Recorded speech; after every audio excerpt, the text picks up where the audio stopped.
सूरवीर भंडारी जी भी हमारे साथ हैं, वरिष्ठ पत्रकार हैं और मसूरी को तो बहुत अच्छे से जानते हैं, खासकर वहां पर क्योंकि इनका क्षेत्र बढ़ा रहा है तो उसको ज्यादा अच्छे से बता पाएंगे। सूरवीर भाई, क्या लगता है आपको इस जॉर्ज एवरेस्ट जैसे ऐतिहासिक जगह को लेकर जो आज विवाद सामने आ रहे हैं, वो बहुत बड़ा सवाल खड़ा कर रहे हैं कि आखिर ऐसी चूक टूरिज्म पर्यटन विभाग से कैसे हो गई? क्या वास्तव में पर्यटन विभाग में कुछ चल रहा है? क्या निचले स्तर पर कोई सेटिंग गेटिंग हुई है या कहानी कुछ और है? जी भंडारी जी। जी नमस्कार संजय जी, बहुत बहुत नमस्कार आपको और धन्यवाद कि आपने बहुत इंपॉर्टेंट और बहुत वाइटल इश्यूज पे आज जो है डिबेट करवाई है। और डिबेट में जितने पैनलिस्ट हैं उनको नमस्कार कर रहा हूँ। और मेरे साथी नीरज कोहली जी ने तो बहुत अर्थमेटिकली सारी चीजें रख दी। लेकिन मेरा बड़ा कंसर्न ये है कि चूंकि मैं जब मसूरी में पढ़ता था तो हम लोग जॉर्ज एवरेस्ट हाइकिंग और ट्रैकिंग के लिए जाते थे। जी।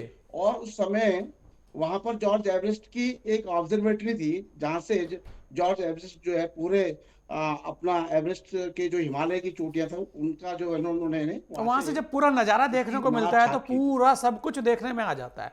मतलब वो एक तरीके से जी ऐसा टॉप है कि जहां पे दूरबीन लेके खड़े हो जाओ तो जी आपको जी जी। देहरादून से लेके चारों तरफ सब कुछ नजर आ जाएगा क्या हो रहा है। जी। एग्जैक्टली एग्जैक्टली सर, मैं बिल्कुल आपसे बिल्कुल सहमत हूँ।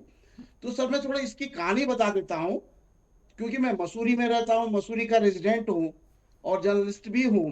तो इसलिए मुझे थोड़ा सा इसके थोड़ा हिस्ट्री के ऊपर चले जाऊँ कि अर्थमेटिक के ऊपर तो नीरज कोहली भाई साहब ने बहुत आज काफी खोजबीन और इन्वेस्टिगेशन किया है।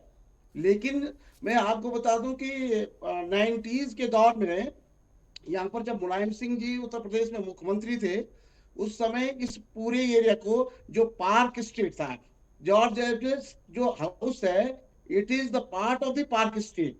तो पार्क स्टेट की भूमि को अम्यूजमेंट पार्क के तौर पर एक जमाने के भीतर जी जी न्यूज का जो वेंचर था उसको देने की बात हुई थी। हालांकि कालांतर में उस वेंचर को खत्म कर दिया गया और मतलब उसको उसका एमयू साइन नहीं हुआ। ये पालिका की जमीन थी और इसको टूरिज्म डिपार्टमेंट ने अपने में जो है अक्वायर कर दिया, टूरिज्म डिपार्टमेंट को हस्तांतरित कर दी गई थी। 163 एकड़ के आसपास ही जमीन है, जिसमें कि 143 पे आज जो है राजस स्पोर्ट्स करके जो है ये लोग बैठे हुए हैं। और कुछ पहलू इसके बहुत खराब हैं, कुछ पहलू थोड़ा सा ठीक है। लेकिन अगर मानवीय दृष्टिकोण से देखा जाए तो जो एडजॉइनिंग एरियाज के लोग हैं वहां पर, जो वहां पर सदियों से जिनके दादा परदादाओं के लिए वहां जाने का रास्ता था, पैसेज था, उसको इन्होंने बंद कर दिया। वहाँ की वाइल्ड लाइफ जो है बहुत बहुत खत्म कर दी है, खराब कर दी, डिस्टर्ब कर दी है।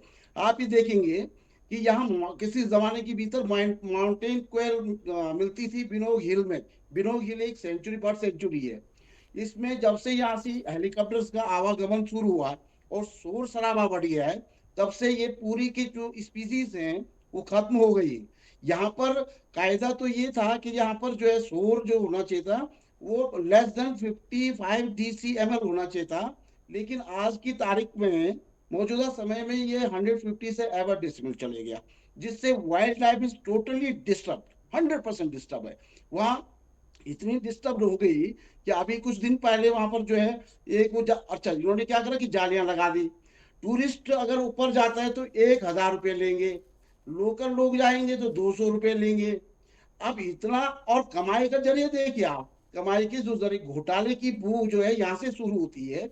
जब आप एक टूरिस्ट को एक सर्टेन पॉइंट के बाद से वहां पर बैरियर लगाने के बाद उसकी गाड़ी अगर ऊपर जाती है जॉर्ज एवरेस्ट हाउस में, जहाँ पर ऑब्जर्वेटरी के नीचे बहुत सारी चीजें जो है सर्वे ऑफ इंडिया की और टेक्नोमेट्री की बहुत सारी चीजें वहां पर रखी हुई है, निस्संदेह वो बहुत अच्छी है, नो डाउट, बहुत अच्छी बात है।